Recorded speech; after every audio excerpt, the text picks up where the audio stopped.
and 6 standalone trusts. So it's great to have everyone here. If you have questions, please type them in. Please type them in chat. And I'll pause every now and again, and we can answer some questions. So today we're going to be covering some key government benefits with a focus on how some of them might be changing as of January 1st, 2026, purpose and use of special needs trust. Then we're going to get into a subcategory of special needs trust, which is pooled special needs trust, and that's what our nonprofit provides. We're starting to do some standalone trusts, but we mostly do pooled special needs trusts. That is our core service. We, in addition to active accounts, we also have something called the future funded account, which is a way for parents, grandparents, or other relatives to set up a special needs trust for the future. Typically after those relatives many years from now pass away, and there might be some life insurance money or sale from a family home. And then we can get into CalAble savings accounts and how special needs trust and CalAble work together. The ABLE accounts are actually celebrating their 10th year anniversary this week. So it's hard to believe that's already been 10 years as well. Oh, why it's not letting me shift the head.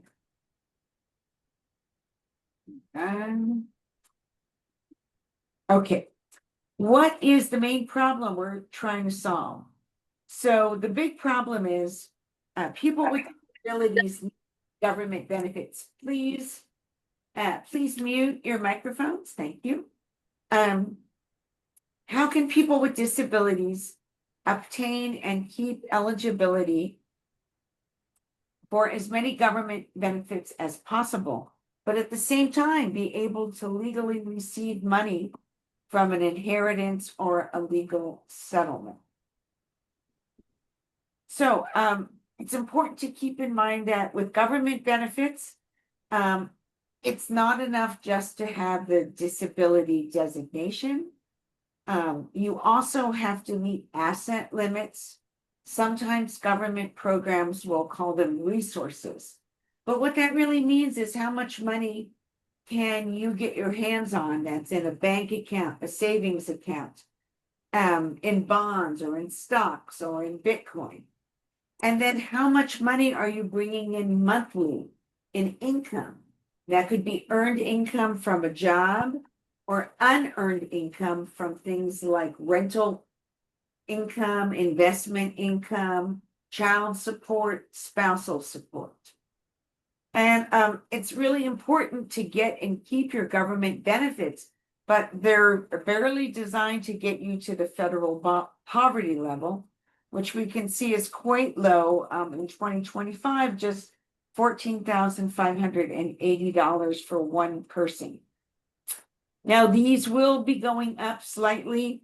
I think the inflation rate for 2026 is going to be like 2.6%.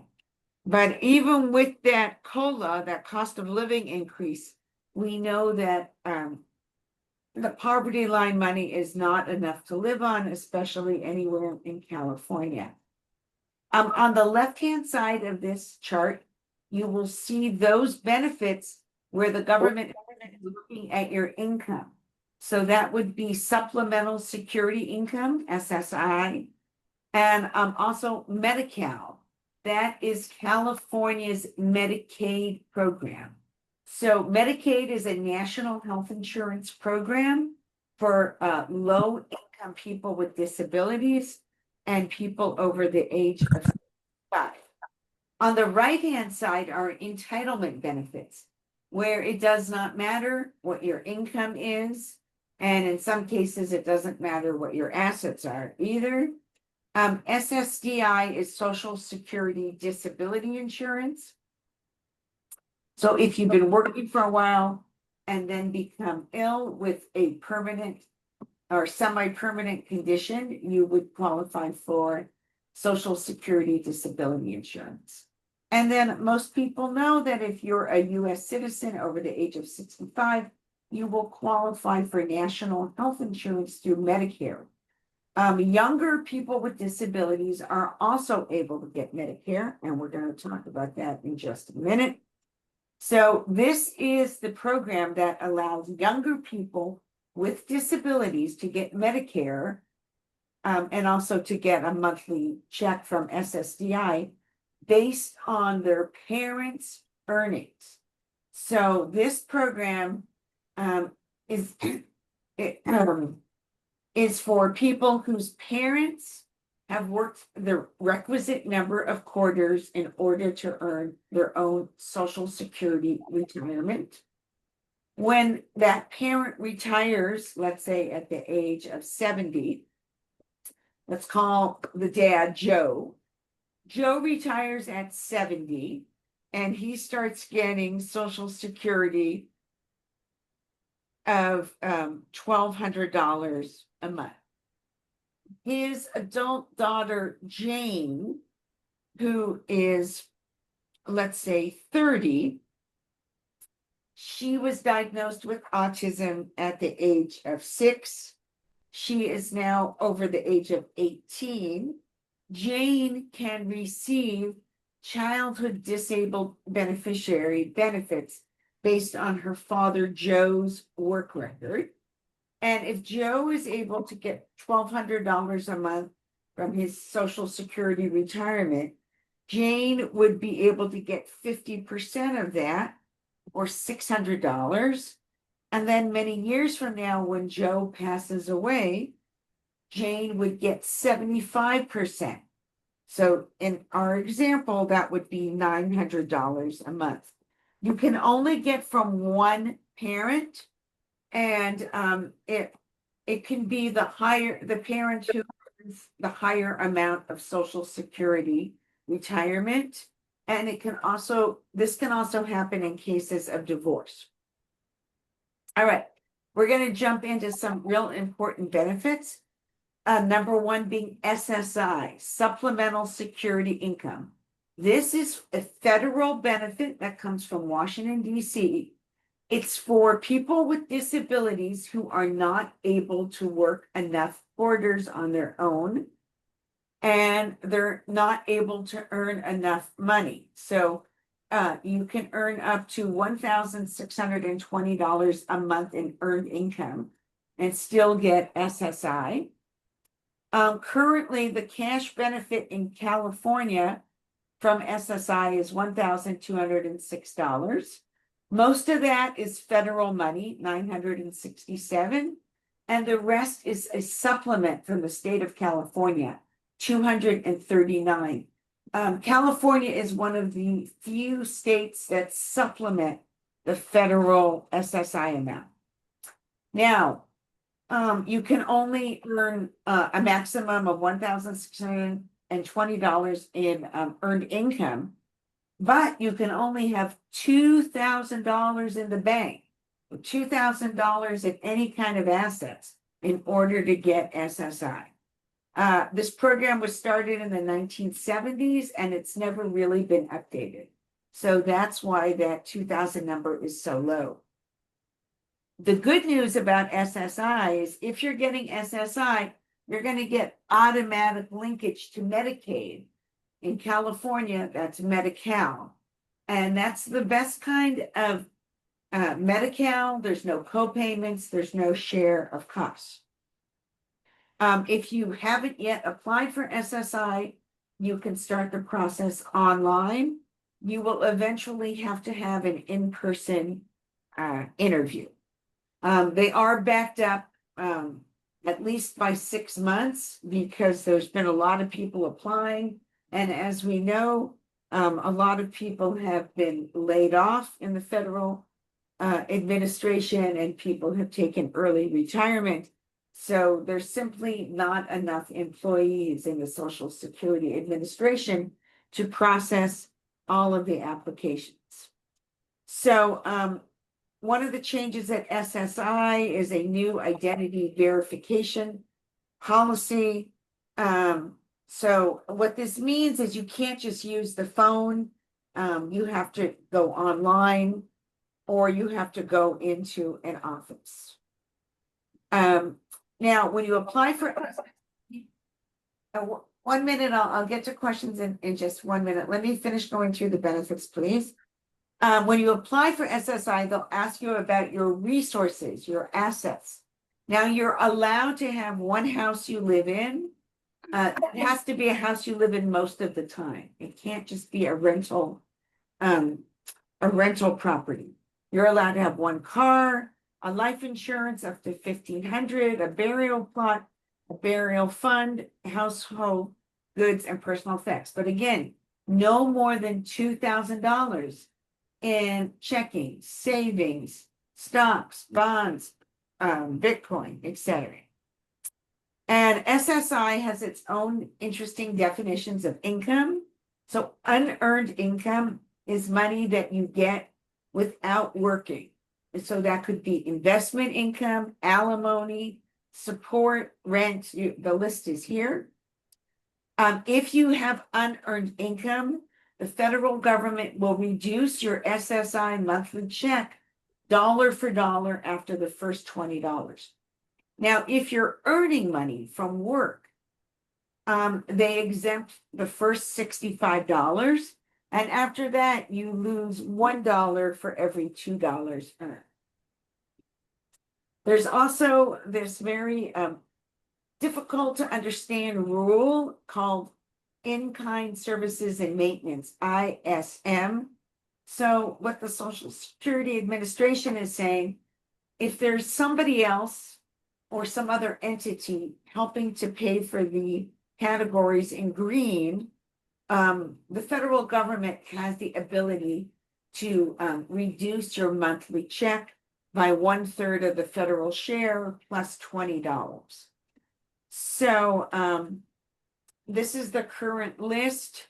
Rent, it depends how much the rent is. The rent has to be above what the federal government calls the presumed maximum value.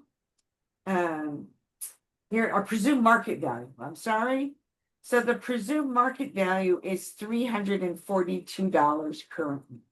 So that will increase in 2026, probably to about $360.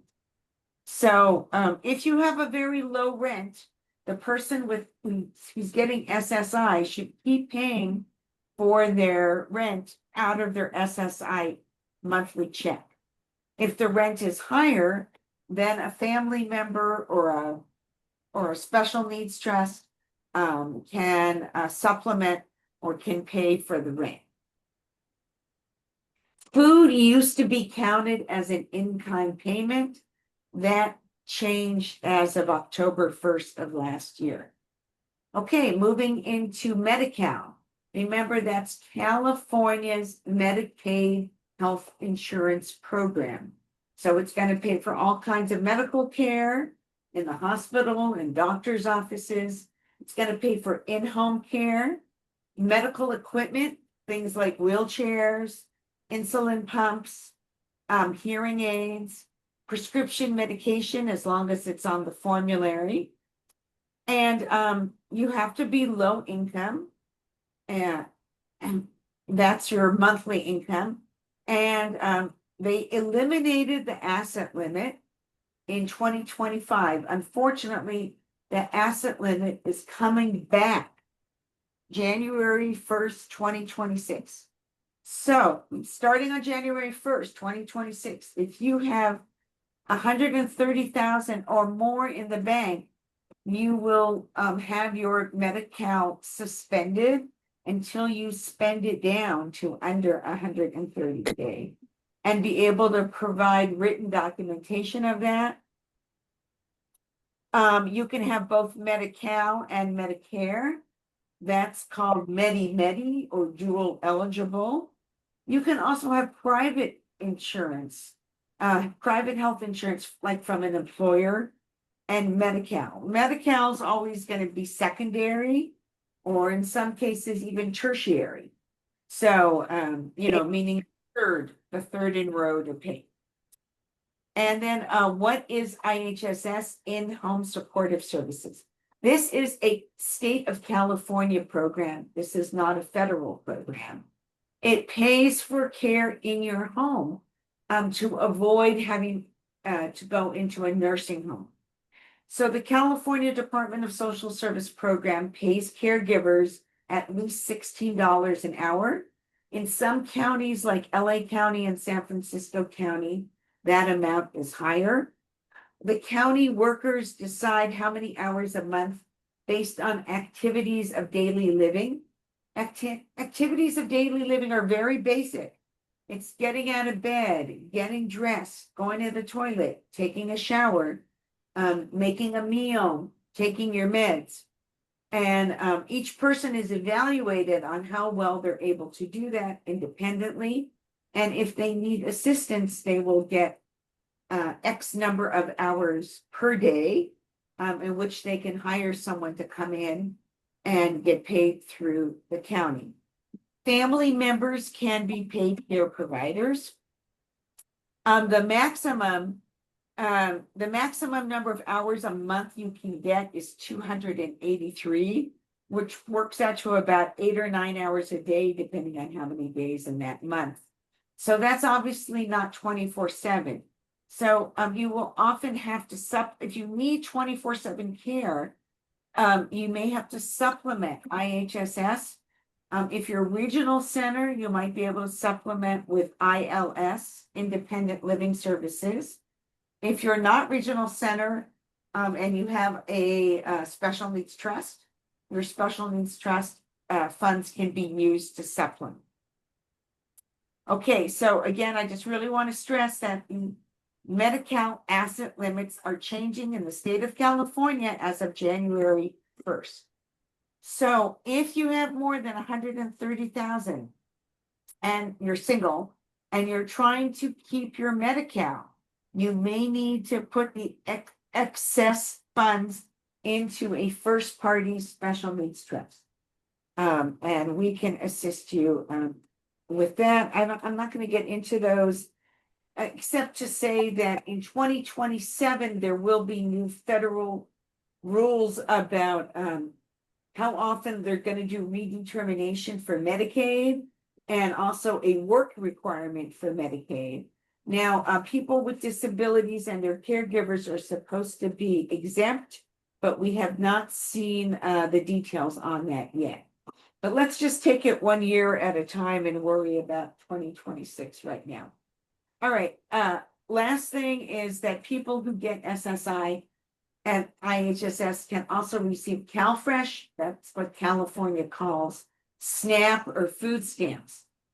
So people on food stamps, it's important to know right now, because of the government shutdown, that it is expected that people will not be receiving the November 1st money loaded onto their card.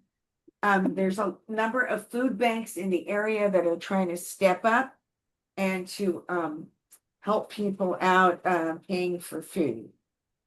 All right, I'm going to stop right now and take a look at the chat and see what questions we have. So welcome everyone. If I didn't have a chance to welcome you earlier, we've got a lot of siblings, parents, professionals. A copy of the presentation will be emailed out in the next few days after this. Alrighty. I'm sorry the closed captionings aren't working. I'm going to try to. Okay, I think I got closed captioning working now. Angelica, you're asking, how does this all impact a child who has institutional deeming? So Angelica, is your child receiving some benefits? Is that child a regional center client? Yeah. Okay, so you shouldn't, I don't think you'll be impacted by the changes. Is the child under 18? Yes. So I don't think, I don't think you should be impacted. Oh. But after 18, it's a different ballgame. So, Ernest, you're asking about the rent rules. So you are absolutely right. Until 2024, the rules were that no one else could pay for the rent, or you would lose 1/3 of your federal share plus $20. That's called ISM, in kind and service maintenance. That rule changed. So now they're going by that presumed market value. So if the rent is less than 340 and someone else pays for it, you will still receive that penalty. If it's over if the rent is over $340 and there is a written lease agreement, that's considered a business agreement, but you do have to have a written lease agreement, even if it's your adult son or daughter living in your home. Then a third party can then pay for that rent. So that is a big change. Karen is asking, can IHSS be removed for a child when they turn 18 years old? Typically it's going to be expanded. Typically they're going to add more hours because the parental responsibilities go away at age 18. So, but there will be a reassessment. There's definitely a reassessment that happens right around the age of 18. Karen, is your child regional center consumer? Karen? Nope. Anyway, if the child is a regional center consumer, She is a regional center client. okay, great. You can also ask for supported living services if she's going to move out, or independent living services if she's going to stay at home. Can you So repeat those two again? Supported living services? that's if they move out into like their own apartment. ILS, independent living services, if they stay at home, living with mom and dad. Independent, and this we request from Lanterman or from regional? I'm sorry, from Lanterman or from IHSS? From Landerman, from your regional. Okay. But And there can you, should be a what is, pardon? should be a reassessment at Okay. age 18. Because there are some things parents are expected to do for their minor children, like, help them, go grocery shopping and laundry and help with food. And then after age 18, parents no longer have that legal responsibility. Of course, many parents end up, helping out with those tasks. And any other questions? Okay, I'm gonna jump back in to the PowerPoint. Hang on a second.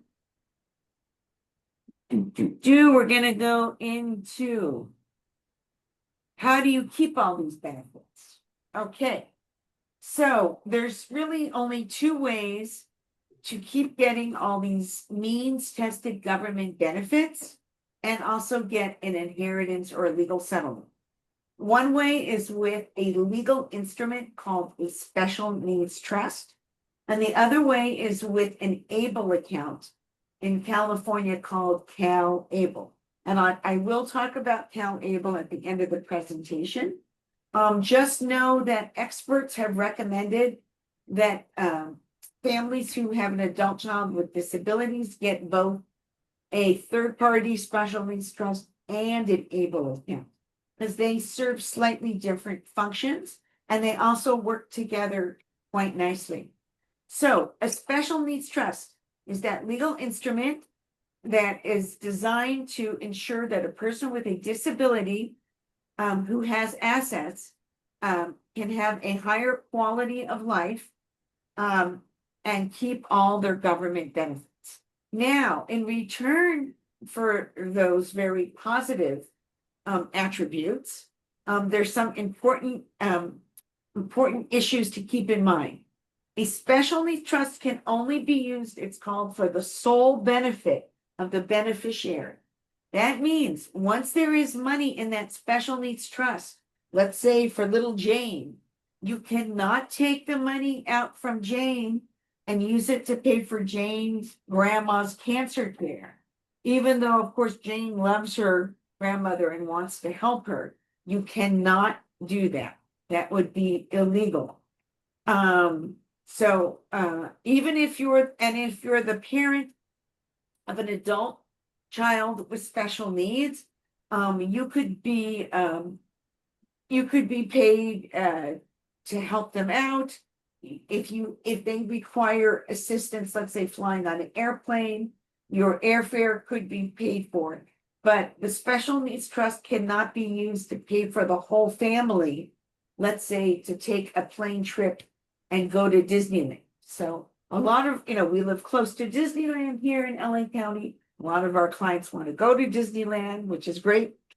So typically we can only pay for Disneyland tickets for the beneficiary and for one family member who is helping out that beneficiary. We cannot pay for the other family members. Also, money that's put into a trust and the trust document is irrevocable. That means once it's created, it cannot be broken. There are other types of trusts that can be changed. Those are called revocable trusts. Well, the main one you may have heard about is a living trust. Sometimes they're called family trusts. That's used in California to avoid probate for people who own a house or any other property. They will very often create a revocable living trust that they can continue to change while they're alive. A special needs trust cannot be revocable, because if it could be changed, then all the money could go directly to the beneficiary. Then the beneficiary would be over assets for all these government programs. So special needs trusts are a great legal instrument, but you want to go in with your eyes wide open and understand the implications of creating a special needs trust.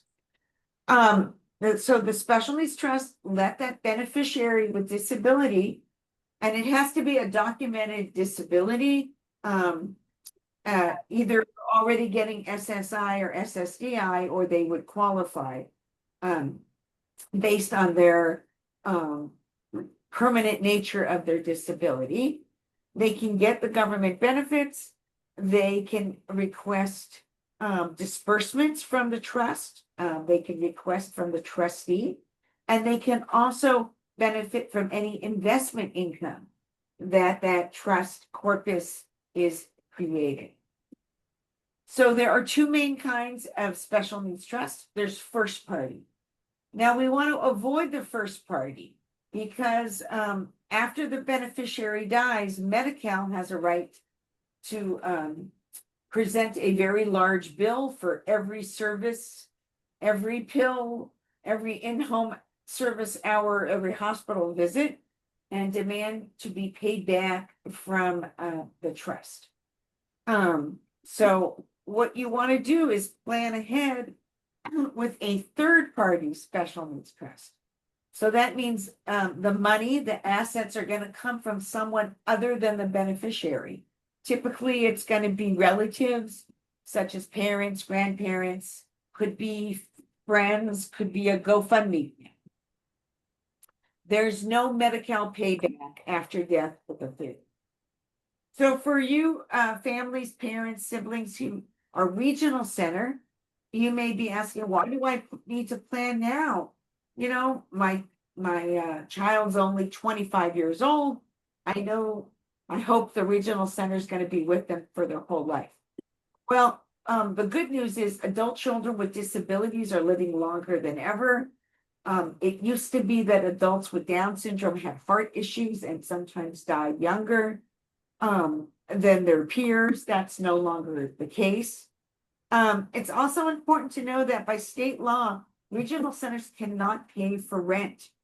If someone's in a group home, that group home is gonna use the monthly government SSI or SSDI check for payment. Unfortunately, with each day, we're just getting older. And so parents, you need to think ahead now, plan now. So you don't leave other family members with frankly a mess to clean up later. Also, good news, the regional centers have started to provide a new service called Coordinated Family Support, CFS. And that includes future planning. And that's available from program code 076, both with conventional regional center services and under self-determination. So finally, we get to what is a pool trust? In Social Security lingo, it's called a D4C. That's its designation by statute. Congress created them back in 1993. Congress said they have to be run by nonprofits. They have to have a master trust, which acts like an umbrella governing document. And then interested parties will enroll under that master trust by signing a simple legal agreement called a joinder agreement. Every trust beneficiary has their own individual account. Money is only pulled together for investment and cash management purposes. Okay, why would you want to consider a pool trust? Because you're going to have a lower setup fee. If you go to a trust and estate attorney, they're going to charge you anywhere from $3,000 to $5,000 to set it up. Our setup fees for an inactive is only $600, and for an active account, it's only $1,300. So substantial below market savings. So we are a nonprofit, but we still have to charge fees because unfortunately, no one gives me a break on my mortgage. But our fees are quite below market fees, below banks or other commercial trust companies. Also, most professional trustees, they won't even talk to you unless you have over $1 million ready to put into a special needs trust right now today. And most importantly, using a special needs trust with a professional trustee, such as our pool trust, it minimizes the family conflict. So you don't have a sibling constantly harassing their sibling who's the trustee, asking for the new video game or asking to take a vacation to Vegas or whatever it is. So our nonprofit, JLA Trust, we offer an active first party special needs trust and an active third party. Both of those have a minimum asset amount of $20,000. Our inactive future funded third party is for parents who just want to set up the trust now, and then the money will be poured in later. Liquidated assets coming in as cash at a later time. So once the money is in the trust, what can you do with it? So the law allows quite broad usage, everything from cell phones to clothes to medical expenses that aren't covered by Medicare or Medi-Cal, could be trips, could be additional in-home help not covered by IHSS. Can also be a car, and if there's enough money, you could even purchase a residence. That's a tough call here in Southern California because our housing prices are so high. We have a partnership with TrueLink Financial Services based in San Francisco. It is a fintech company that's very innovative. They're the ones actually managing the investments for our beneficiaries. They've got over $2 billion of assets under management, and they've done an excellent job preserving and growing the portfolios for our clients. And you can request money online. You can do it on the phone. You can do it by fax. And most of our clients receive funds through a restricted use prepaid debit card that's operated by TrueLink. Last, we're going to talk a little bit about CalAble, and we'll open it up for questions. CalAble is California's ABLE program. ABLE is a national legislation that was signed into law by President Obama. And we talked about this before, that with SSI, you're only allowed to have resources of $2,000 at any one time. With CalAble, this is a legal way to have tax qualified savings accounts for people with disabilities. So you can put into a CalAble account whatever the IRS gift tax exemption is for that calendar year. And then over a period of years, you can go all the way up to 100,000 without impacting someone's SSI. So right now, the IRS gift tax exemption is 19,000. In 2026, that'll probably go up to 20,000. So CalAble basics, you must have been diagnosed by a medical professional before the age of 26 and have the written documentation. Now, the good news is that age limit is increasing all the way to 46, age 46. That will start January 1st, 2026. Only one ABLE account per social security number, and it could be opened by any authorized legal representative, including a rep payee. And you can use the money in a CalAble account, again, for very broad categories that improve quality of life. Baby, Bobby. Hi there. So that would include food, education, housing, transportation, healthcare expenses, and more. So if you want to sign up for CalAble, and I highly recommend you do, you cannot go into a bank or other financial institution to do it. You can only do it online. And here is the link through Sumday, SUMDAY.com. Now, when the person with disability passes away, and if there's money left in CalAble account, the state may try to do what they call a clawback. But the only way the state will recover money is if all 4 of these conditions apply. If the deceased Medi-Cal member was over age 55, if the estate of the deceased Medi-Cal member was over the threshold for the formal probate process, which is currently about 185,000. If the Medi-Cal member received services like skilled nursing or IHSS, and if there's no surviving spouse, registered domestic partner, minor child under 21, or disabled child of any age.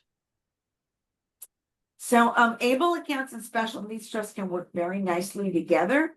There are certain advantages of using an ABLE account to pay for rent. If someone is working, someone with a disability is working and is earning more than is allowed by Medi-Cal and SSI, you can put that extra earned income into the ABLE account and it will be exempt. So there's a lot of good benefits from having both an ABLE account and a third-party special needs trust. So the big picture is people with disabilities are going to need 3 different financial accounts. A checking account to accept those monthly direct deposits from SSI or SSDI, a CalAble account when the checking account gets near that $2,000 limit, or when there's higher work earnings. And then the third special needs trust is something to think about, like a retirement account. What's going to happen when our loved one with a disability gets older and might need more in-home help, might need some specialized care. And that's where that third-party special needs trust is going to come in very useful. All right, that's the end of the formal presentation. I encourage you please look at our website. There's a wealth of information on there at JLA Trust, JLATRUST.org. You can also email me. If you call it's gonna be tough to get a hold of me because I usually have a lot of appointments. But I appreciate everyone's patience as we went through all of the information. Okay.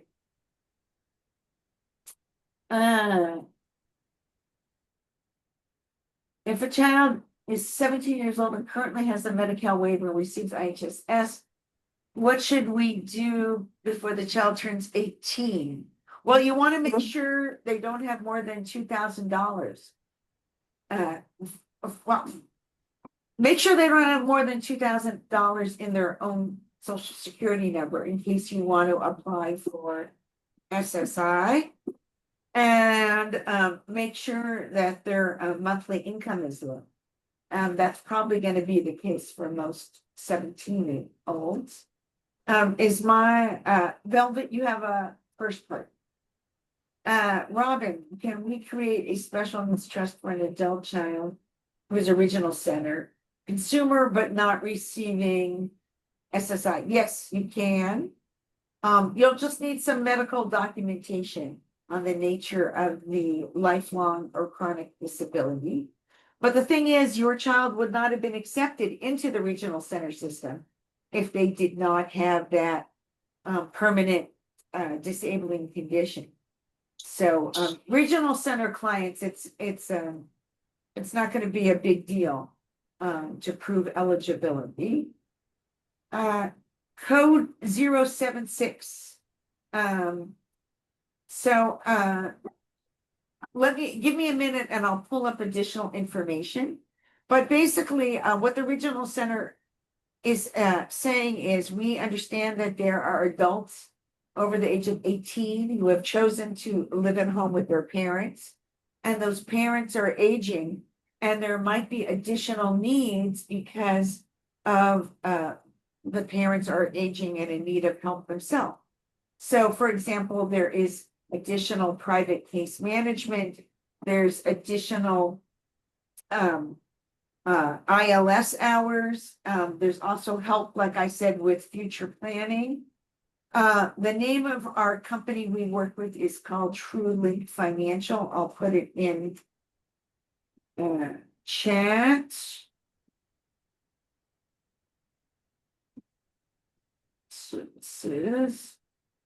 Give me a minute and I will find their website and I share.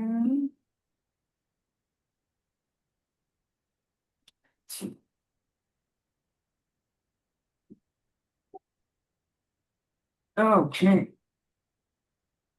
So. All right, I found the TrueLink website to share.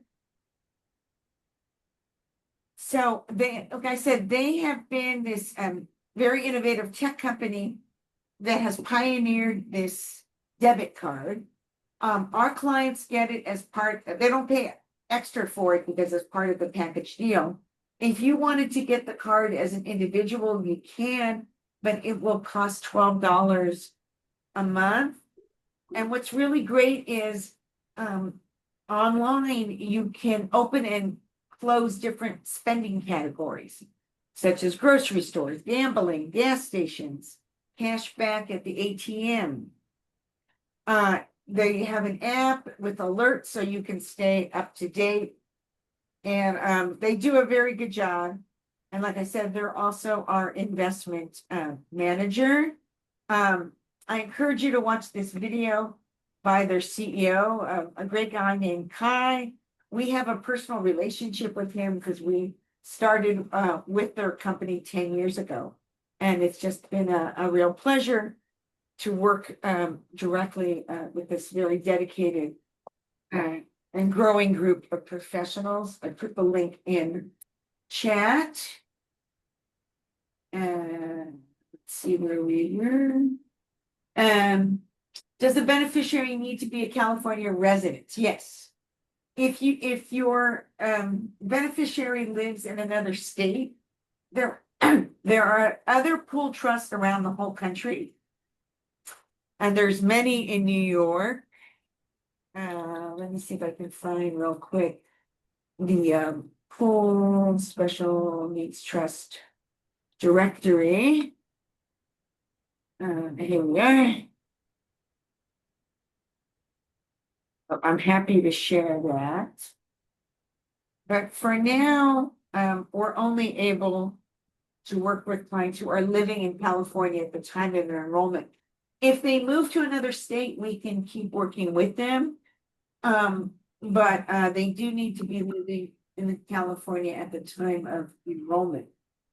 How does having a 529 account? So the problem is the 529 account is not exempt. Only the CalAble account is exempt. So if you have a 529 already set up, you should roll over that money into a CalAble account. That's super important. So don't keep it in the 529 because it's going to be limited and much more limited in what you can spend, and it's a potential asset as well. I mean, it's not a potential asset, it's definitely an asset. I'm trying to get the CalAble website for you. But you can definitely roll over 529s into CalAble. And here is, I'm pasting it right now, the CalAble website.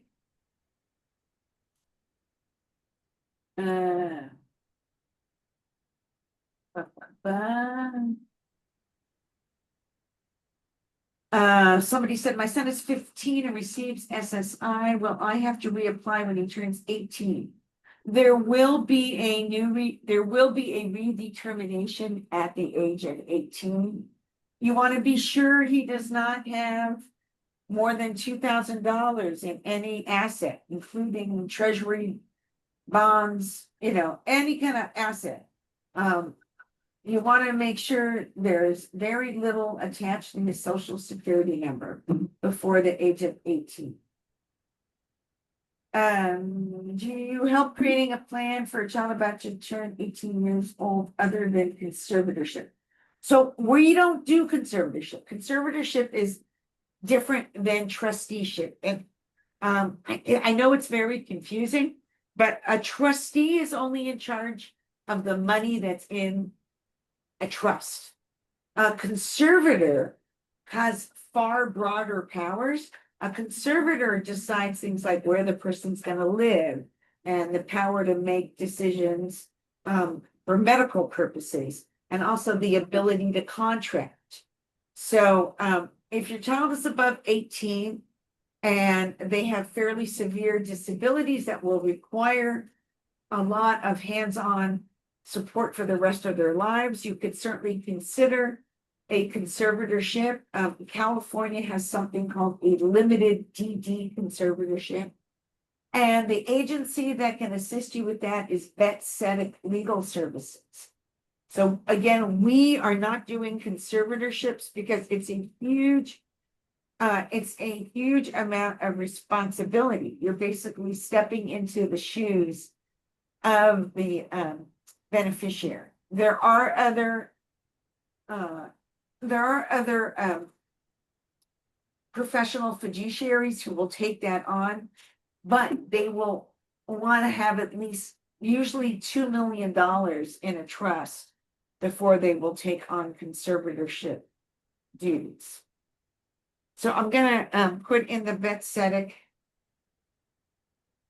Vet-Cedic conservatorship clinic, excuse me, tapers. And let me share that page with you real fast too, because it's helpful to see. So yeah, here it is. And our project, JLA Trust, we actually were incubated at Vet-Cedic Legal Services. We continue to have a very good, close working relationship with them. But again, we don't do conservatorships here at JLA Trust. So here's the kind of the homepage for conservatorships. helping caregivers with questions about conservatorship, or for adults wanting help with supported decision-making. So I encourage you to take a look. They have a really great getting started page that can assist you. Also, any private trust and estate attorney can also help you with the conservatorship process. They will again charge anywhere from, I don't know, $2,000 to $5,000 probably for that. So if you do it with Bethsedic, you will need to represent yourself. It's mostly a lot of paperwork, to be honest. But you'll save thousands of dollars doing it yourself. Income, there's a question, income earned that exceeds Medi-Cal eligibility is exempt from the able account, yes. Up to the maximums that are in the program. Do we have a list of your most trusted? Well, I am a licensed fiduciary, as is our designated trustee, Ron Parks. If you're looking for North Hollywood Station from fiduciary, I think you need to email me because I would need more details. Because it depends, are you looking for both a conservator and a trustee, how much assets, which part of California? So in California, we have something called the limited DD conservatorship. That is really only for regional center clients, and it will give you the opportunity to keep or to take away 7 key powers, like the ability to decide where to live, the ability to decide on education, marriage, other contracts. I encourage you to look at that Bethsedic page. Let's see if I can find a good website to share with everybody. Quickly, here, the state of California has a good fact sheet. Hang on a sec. And in chat. It's a long way. I'll show you. You can just Google. That's what I just did real quick. Get this bigger. See it. So frequently asked questions about limited conservatorships. What is a limited conservatorship? You do have to go through the county probate court in order to become the conservator for someone over the age of 18. And here's those 7 powers I mentioned: where the person will live, access to confidential records, and decide if the conservatee can marry, enter into contracts, consent for medical treatment, control of social and sexual relationships, and making educational decisions. So anyone whose child is about to turn 18, as they will become adults, regardless of their disability. So if you want to be able to retain these powers, you will need to apply with your local probate county court to become a conservator. Does not happen automatically by any means. Okay. I'm going to put my email in. And I apologize for any delays in getting back. I'm on several grant deadlines, and it's kind of a busy time at the end of the month. Any other questions? I can open it up if anybody would like to unmute and ask a question or make a comment.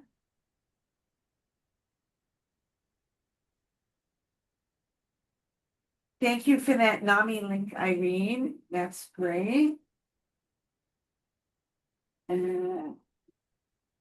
hope I covered everything.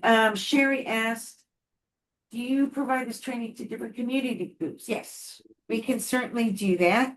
I know this was a lot. Thank you. This is a lot. It took me, over years to learn and assimilate all this information. And things are changing a lot. As we know, sometimes things change on the federal level, sometimes things change on the state level, things can even change on the county level. So it's important to pay attention to what's happening. And those of you who are regional center clients, I encourage you to ask for that coordinated family services in your next IPP. And let me just see if I can get just a little bit more about that quickly. Yeah, I found the fact sheet. There's a good fact sheet that's put out by the state of California Department of Developmental Services. Here it is, and I will share that now. Sorry, there's a lot coming at you here. Coordinated Family Support, CFS. So it's designed, as I was saying, for people over the age of 18 are living with their family. And you would have to talk to your regional center service coordinator. And this would have to be discussed at an IPP team meeting. Or if you're in self-determination, this is a service you can request as part of self-determination. So the idea is to make sure that the family as a whole is getting the services they need to be providing support for the regional center consumer. So that's what's going on.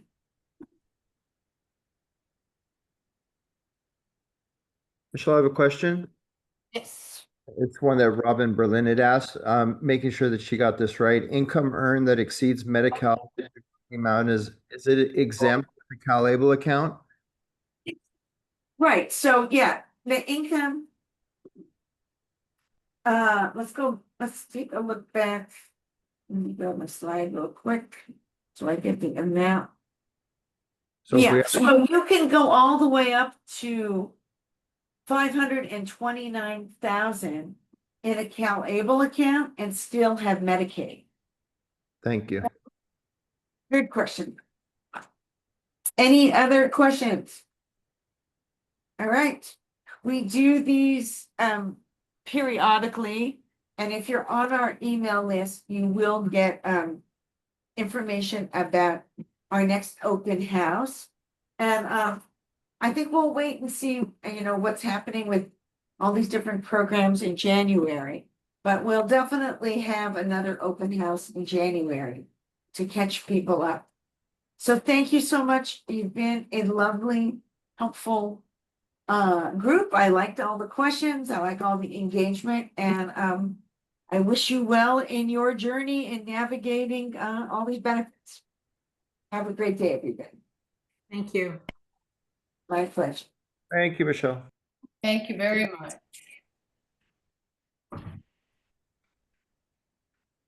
Thank you, Michelle. Thanks. Thank you very much. I'm glad you could be. Hey, Velvet. Thank you. Great presentation.